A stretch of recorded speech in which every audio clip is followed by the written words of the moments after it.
मानस मिश्रा हमारे साथ मौजूद हैं, फॉरेंसिक एक्सपर्ट हैं। मानस जी, एक आरोपी अब पुलिस की गिरफ्त में, इतने घंटे गुजर जाने के बाद ये आरोपी जो है ये पुलिस की गिरफ्त में आया है। पुलिस कह रही है यही वो शख्स है जिसने सैफ अली खान पर हमला किया।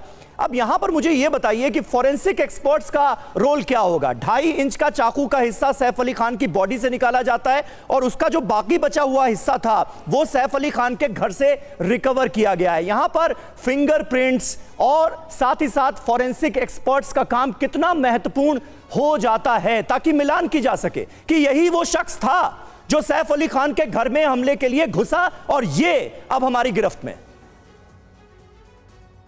बिल्कुल वाजिब बात कही आपने। देखिए, सबसे इंपॉर्टेंट है यहाँ पे कि आपके पास जो एक्यूज्ड है जिसको आपने पकड़ा है उसके फिंगरप्रिंट्स अब आपके पास हैं। आप उसके हाथों के फिंगरप्रिंट्स लेकर के और जो मौका वारदात पे चाकू पाया गया है वहां से आपको, क्योंकि वो एक ऐसा ऑब्जेक्ट था जो हमें पता है कि हमारे पास आई विटनेसेस भी हैं कि वो उनके हाथ में था, एक्यूज्ड के हाथ।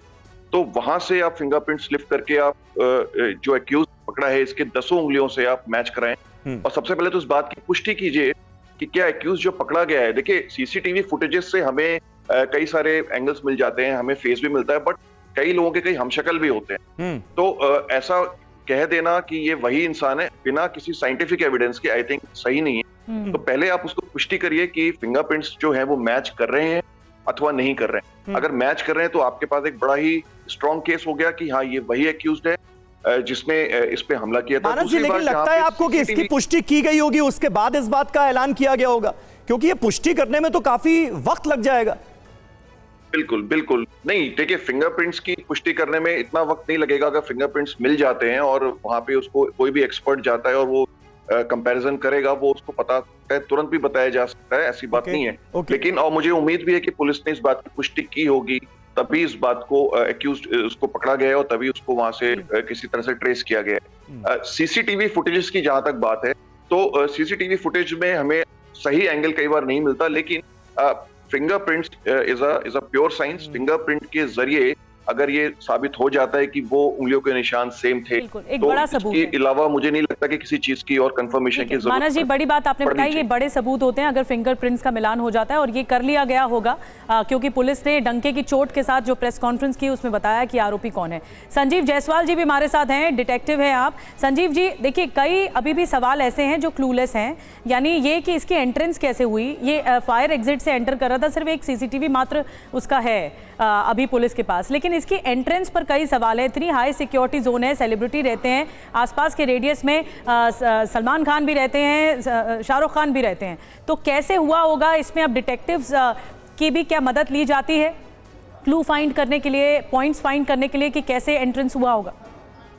देखिए, डे 1 से मुंबई पुलिस का ये कहना कि हमारे पास जो फिंगरप्रिंट्स हैं उनका मिलान हमारे डाटाबेस से नहीं हो रहा, और इसी बेस पे मैंने कई टीवी डिबेट्स में ये कहा कि जब आपके पास किसी ऐसे शातिर अपराधी का डाटाबेस नहीं है तो ये अपराधी या तो कहीं दूर कहीं जगह से आया है, ऐसी जगह से जहां पे एक्सपोजर नहीं है टीवी और इसका, और सेकेंडली ये हो सकता है बांग्लादेशी।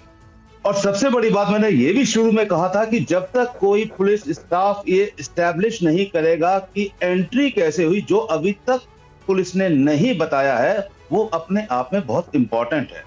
क्योंकि मैं ये मान ही नहीं सकता कि एक आदमी विदाउट रैकी, बिना किसी इंफॉर्मेशन इनसाइडर की कोई मिली भगत के बिना सीधा 10 फ्लोर को छोड़ के 11वें फ्लोर पे एंट्री करता है, और वो भी एंट्री ऐसी जहां पे बायोमेट्रिक्स कहते हैं आपके लॉक्स लगे हुए हैं, बहुत सारी सिक्योरिटीज है, इस सबको धक्का बताते हुए आदमी अंदर घुस जाता है। और वो ऐसा बांग्लादेशी जो ये कहता है कि मैं 6 महीने पहले आया, इसका मतलब उसका क्या बैकग्राउंड बांग्लादेश से हमें मिलेगा कि वो कितना बड़ा क्रिमिनल था।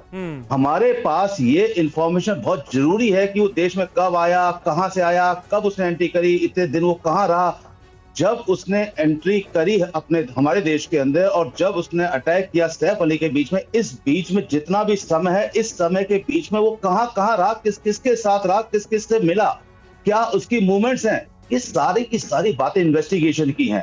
जब तक आप ये स्टैब्लिश नहीं करेंगे कि उसकी एंट्री कैसे हुई है उस घर के अंदर, बिल्कुल एंट्री एस्टैब्लिश करना बहुत ज्यादा जरूरी है और अंदर वाला कोई मिला हुआ था कि नहीं मिला हुआ। पुलिस को इससे जुड़े सारे सबूत पेश करने होंगे। अदालत में आज इस आरोपी को कोर्ट में भी पेश किया जाएगा।